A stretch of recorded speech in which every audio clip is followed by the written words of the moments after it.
and I wrote a poem titled The Truth to Pride. It was made out of inspiration of the thought about how you should balance your pride and not be too shallow, and also not be too not self-confident. I owe my thanks to Ms. Sanderson, who was my core teacher in Windermere Ranch Middle School, for teaching me everything, most of what I know now. I also owe my thanks to my family for inspiring me to write this. The Truth to Pride. I once stood so tall, laughed and vanquished all, always won the best roles, until I took one step far too bold.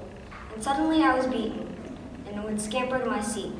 I always shied away, and left it to someone else until one day, I once again dared to speak my mind. To my surprise, the response was kind. I began to see the light that permeated my nights of fright. And once again I became bold, but learned to step down and let others take the gold. That day the sun shone, and I learned it was better to not be alone in the spotlight, for it is much too bright for one.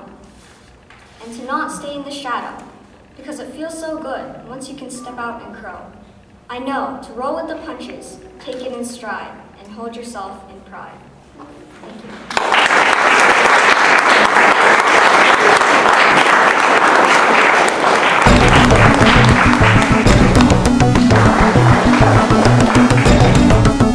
I would like to thank my core teacher, Ms. Sanderson, for all the guidance and help that she helped me with this piece. So here's my piece, the last second goal. Soccer games are like trying to cut watermelons. You start out all tough, like the skillet on the outside of the watermelon, and then they try to cut you, like when people try to score goals on you.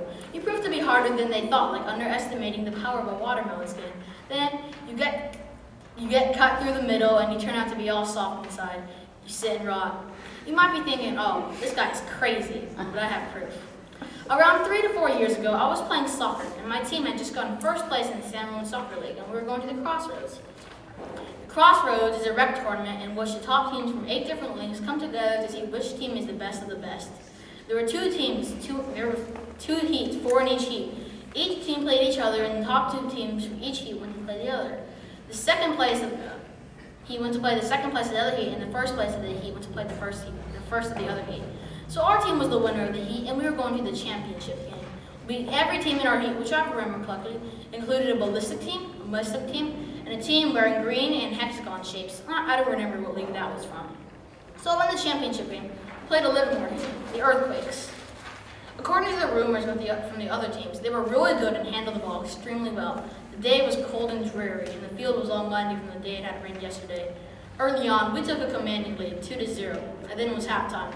I was feeling pretty confident about ourselves going into the second half. The coach gave us our usual pep talk. Don't get overconfident, score as many goals as you can, and win. The coach laughed. I didn't really pay attention because I was pretty sure we were going to win. The whistle was blown and the second half started. This part represents when you're all tough like the skin of the watermelon. Livermore immediately got the ball and dashed down the field. It was like they were completely different people on steroids. We managed to keep them from scoring many goals, but we let in one. This part represents when we were trying to cut the watermelon. Tom was winding down and it looked like we were going to win. Everyone was screaming.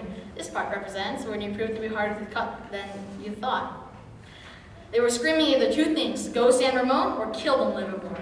Wow, I know, right? Maybe the parents of the other team were too competitive or it was just by mistake. Tom was winding down and the parents from the other team were getting even more hyper. I'm not sure, but I think I heard things like kill them and don't leave anyone alive, win or else. When Tom was extremely low now, and there was maybe 30 seconds left in the game, then it happened. A short kid, no taller than 4'10", came out of nowhere with the ball and tore up the field. He ran past one defender, then another, and then another one. This guy was unstoppable. It was only him and the goalie now, and guess what? He scored. This part represents when you finally find a soft button and cut the watermelon in half. No, why? People who supported us wondered. The other team was probably thinking something like, yay, yes. So we didn't score a goal within 5 seconds left in the game. We went into overtime. The coach gave us some more pep talk. We can do this, he shouted. Yes, we can, we replied in a not so sure voice. The coach seemed to notice and we tried to give us more pumped up. If we win, I'll buy you all candy, he said. Really, you asked him? No, but still, trust me, we can win. We worked all year for this, and I know we can do this. Now, we were really pumped up. We ran onto the field with lots of energy. The other team did the same. They started with the ball and tore up the field like the short kid who scored the goal. It was like they had an extra dose of steroids. It's scored in the short period, not once but twice. This part represents when you're turning out to be all soft to the inside and not putting up much of a fight. We ended up losing the game and getting in second place. All the other parents were shouting Livermore over and over again. It was a pretty sad experience. This part represents when the watermelon was sitting and rotting. Now you might think all was lost when we lost the soccer game, but we did learn a few things from it. Well, at least I did. First of all, never underestimate your opponent. They might come back and strike from behind like they did. Also, this one is especially important. Never give up, and if you don't succeed, try again. And finally, Livermore teams are very good at soccer, which doesn't really apply, but if you lose to a Livermore team, don't feel pretty sad. So now remember the paragraph, the essay when I said life was like a watermelon? Do you believe me now when you see what a soccer game is really like?